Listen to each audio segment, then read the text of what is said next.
യെഹെസ്കേൽ പ്രവചനം 7-ാം അധ്യായം 3-ാമത്തെ വചനം. ഇപ്പോൾ നിനക്ക് അവസാനം വന്നിരിക്കുന്നു. ഞാൻ എൻ്റെ കോപം നിന്റെ മേൽ അയച്ച് നിന്റെ നടപ്പിന് തക്കവണ്ണം നിന്നെ ന്യായം വിധിച്ച് നിന്റെ സകല മ്ലേച്ഛതകൾക്കും നിന്നോട് പകരം ചെയ്യും.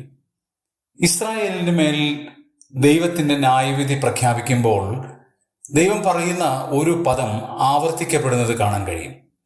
നിന്റെ നടപ്പിന് തക്കവണ്ണം നിന്നെ ന്യായം വിധിക്കും എന്ന ആ പദം പല ആവർത്തി ഈ അധ്യായത്തിൽ ആവർത്തിക്കുന്നത് കാണാൻ കഴിയും.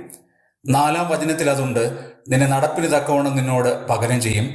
8-ാമത്തെ വചനത്തിൽ അങ്ങനെ പറഞ്ഞിട്ടുണ്ട്, ഞാൻ നിന്റെ നടപ്പിന് തക്കവണ്ണം നിന്നെ ന്യായം വിധിച്ച് നിന്നോട് പകരം ചെയ്യും. 9-ാമത്തെ വചനത്തിലും കാണാൻ കഴിയും, നിന്റെ നടപ്പിന് തക്കവണ്ണം നിന്നോട് പകരം ചെയ്യും. എന്തുകൊണ്ടാണ് ഇങ്ങനെ 4 പ്രാവശ്യം ഇത് ആവർത്തിക്കാനായിട്ട് കാരണം? ഒരു പ്രസ്താവന ദൈവം ചെയ്യുമ്പോൾ അത് ആവർത്തിക്കുന്നു എന്ന് വരികിൽ നമ്മൾ മനസ്സിലാക്കേണ്ട കാര്യം അതിന് നിശ്ചയതമാണ്, അത് ഉറപ്പുള്ള കാര്യമാണ്, യാതൊരു വിധത്തിലും അത് ലംഘിക്കപ്പെടുകയില്ല എന്നുള്ള കാര്യമാണ്. നമ്മുടെ ഓരോരുത്തരുടെയും പ്രവർത്തിക്ക് തക്കവണ്ണം നമ്മോട് ദൈവം പകരം ചെയ്യുകയാണെങ്കിൽ അതിൻ്റെ പരിണിത ഫലം എന്ത് വലുതായിരിക്കുമെന്ന് നാം തന്നെ സ്വയമായി ചിന്തിക്കുക. ഇസ്രായേലിനോട് പറയാണ്, നിന്റെ നടപ്പിന് തക്കവണ്ണം ഞാൻ നിനക്ക് പകരം ചെയ്യും. ഇതൊരു ഓർമ്മപ്പെടുത്തലായി നമുക്ക് ജീവിതത്തിൽ ഓർക്കാം.